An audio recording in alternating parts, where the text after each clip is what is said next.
एक बार एक जंगल के निकट दो राजाओं के बीच घोर युद्ध हुआ। एक जीता, दूसरा हारा। सेनाएं अपने नगरों को लौट गईं। बस सेना का एक ढोल पीछे रह गया। उस ढोल को बजाकर सेना के साथ गए भाट व चारण रात को वीरता की कहानियां सुनाते थे।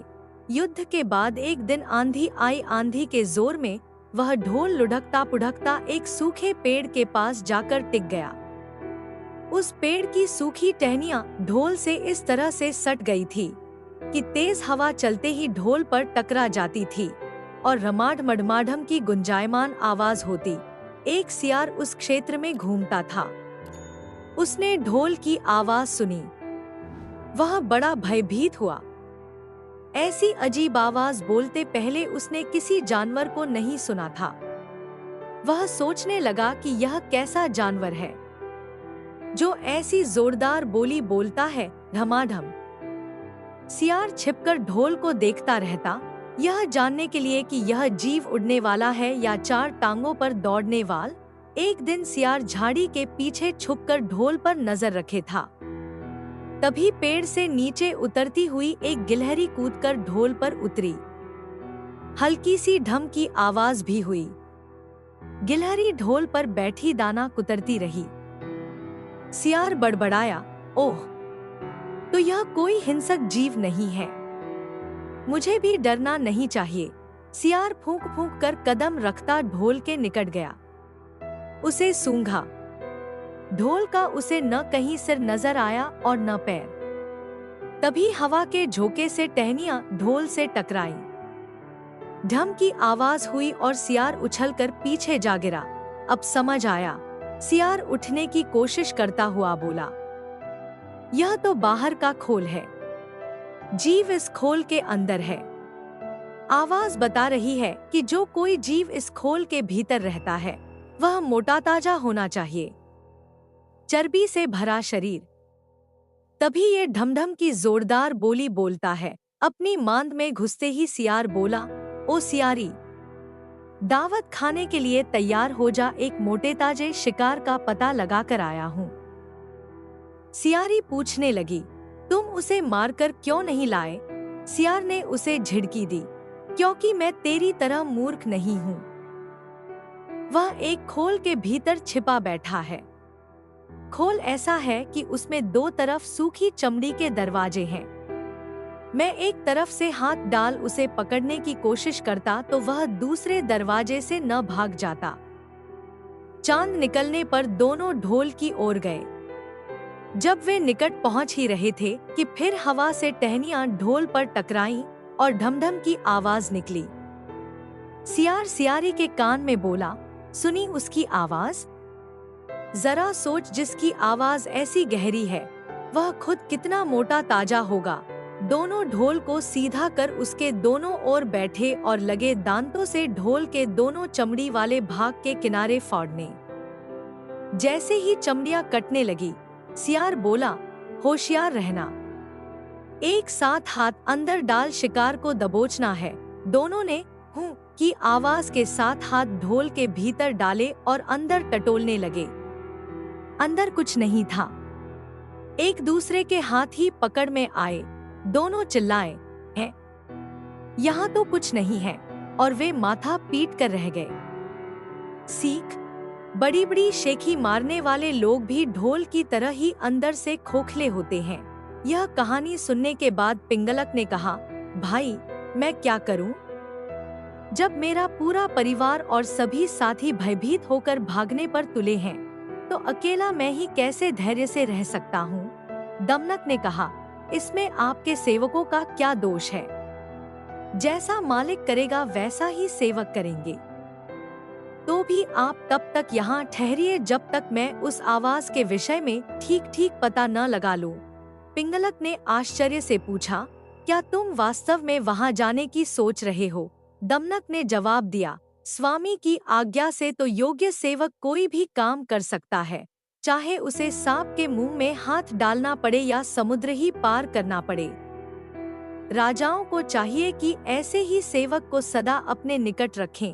पिंगलक ने कहा, अगर ऐसी बात है तो जाओ, भद्र, तुम्हारा मार्ग मंगलमय हो। दमनक उसको प्रणाम करके आवाज की दिशा में चल पड़ा।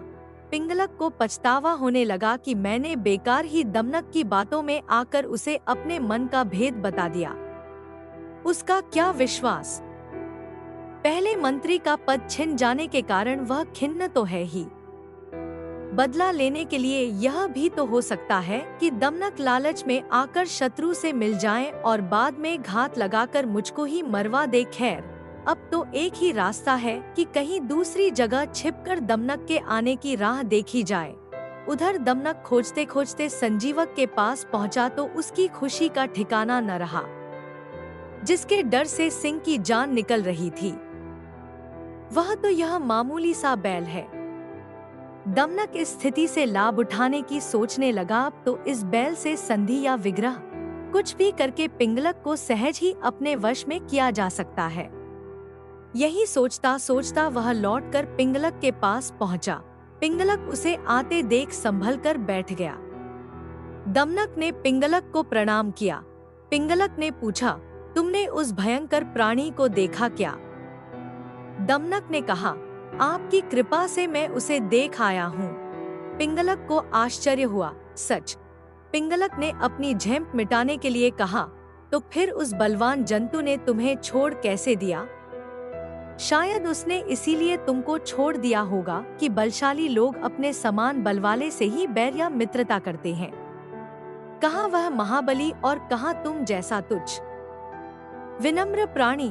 दमनक ने मन का क्षोभ छिपाकर कहा, ऐसा ही सही। वह सचमुच महान है, बलशाली है और मैं एकदम क्षुद्र दीन प्राणी हूँ। तो भी यदि आप कहें तो मैं उसे भी लाकर आपकी सेवा में लगा सकता हूँ। पिंगलक ने चकित होकर कहा, सच कहते हो? ऐसा संभव है। दमनक बोला, बुद्धि के लिए कुछ भी असंभव नहीं। तब पिंगलक ने कहा, अगर ऐसी बात है तो मैं आज से ही तुमको अपना मंत्री नियुक्त करता हूँ। तुम्हें प्रजा पर दया और दंड के अधिकार देता हूँ। पद और अधिकार पाकर प्रसन्न दमनक बड़ी शान से चलता हुआ संजीवक के पास पहुँचा और गुर्राकर बोला, ओरे दुष्ट बैल, इधर आ, मेरे स्वामी पिंगलक तुझे बुला रहे हैं। इस प्रकार निशंक होकर डकराने गर्जने की तुझे हिम्मत कैसे हुई? संजीवक ने पूछा, यह पिंगलक कौन है भाई? दमनक ने जवाब दिया, अरे तू क्या वनराज सिंह पिंगलक को नहीं जानता? अभी तुझे पता चल जाएगा। वह देख, बरगद के पेड़ के नीचे अपने परिवार के साथ जो सिंह बैठा है वही हमारे स्वामी पिंगलक है। यह सुनकर संजीवक की कंपी छूट गई। वह कातर स्वर में बोला, भाई तुम तो चतुर सुजान लगते हो, अपने स्वामी से मुझे माफ करवा दो तो मैं अभी तुम्हारे साथ चला चलता हूँ। दमनक ने कहा, बात तो ठीक है तुम्हारी। अच्छा ठहरो, मैं अभी स्वामी से पूछ कर आता हूँ। वह पिंगलक के पास जाकर बोला, स्वामी वह कोई मामूली जंतु नहीं है, वह तो भगवान शंकर का वाहन वृषभ है। मेरे पूछने पर उसने बताया कि भगवान शंकर के आदेश से वह नित्य यहाँ आकर यमुना तट पर हरी हरी घास चरता है और इस वन में घूमा करता है। पिंगलक भयभीत होकर बोला, यह सच ही होगा, क्योंकि भगवान की कृपा के बिना घास चरने वाला यह प्राणी सर्पों से भरे वन में इस तरह से डकराता हुआ निर्भय विचरण नहीं कर सकता। खैर, यह बता कि अब वह कहता क्या है? दमनक बोला, मैंने उससे कह दिया है कि यह वन भगवती दुर्गा के वाहन मेरे स्वामी पिंगलक सिंह के अधिकार में है, इसलिए उनके पास चलकर भाईचारे के साथ रहते हुए इस वन में सुख से चरो। मेरी बात सुनकर उसने आपसे मित्रता की याचना की है। पिंगलक बहुत खुश हुआ। वह प्रशंसा करते हुए बोला, मंत्रीवर तुम धन्य हो। मैंने उसको अभयदान दिया, लेकिन तुम मुझे भी उससे अभयदान दिलाकर मेरे पास ले आओ। दमनक अपनी बुद्धि और भाग्य पर इतराता हुआ फिर संजीवक के पास पहुंचा। बोला, मित्र, मेरे स्वामी ने तुमको अभयदान दे दिया है, अब तुम निडर होकर मेरे साथ चलो। किंतु याद रहे कि राजा का साथ और कृपा पाने के बाद भी तुम हमसे उचित व्यवहार ही करना। कहीं घमंड में आकर मनमाना आचरण न कर बैठना। मैं समयानुकूल ही शासन करूंगा। मंत्री के पद पर तुम्हारे रहने से हम दोनों को राज्य लक्ष्मी का सुख मिलेगा। जो व्यक्ति अहंकार के कारण उत्तम, मध्यम और अधम व्यक्तियों का उचित सम्मान नहीं करते, वे राजा का सम्मान पाने के बाद भी दंतिल की तरह दुहक भोगते हैं। संजीवक ने पूछा, यह दंतिल कौन था? इस कहानी से आपने क्या सीखा? नीचे कमेंट में हमें जरूर बताएं।